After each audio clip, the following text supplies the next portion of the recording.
بسم اللہ الرحمن الرحیم۔ سورہ زاریات آیت نمبر 24 سے 30 میں اللہ پاک فرماتا ہے، بھلا تمہارے پاس ابراہیم علیہ السلام کے معزز مہمانوں کی خبر پہنچی ہے؟ جب وہ ان کے پاس آئے تو سلام کیا، انہوں نے بھی جواب میں سلام کہا۔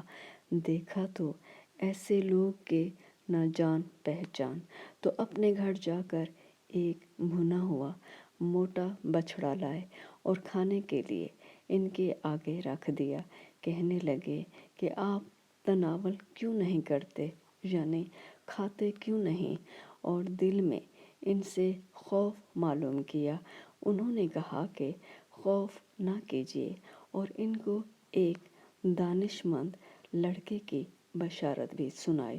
تو ابراہیم علیہ السلام کی بیوی چلاتی آئیں اور اپنا منہ پیٹ کر کہنے لگیں کہ آئے ہائے، ایک تو بڑھیا اور دوسرا بانجھ۔ انہوں نے کہا، ہاں، تمہارا پروردگار نے یوں ہی فرمایا ہے، وہ بے شک صاحب حکمت اور خبردار ہے۔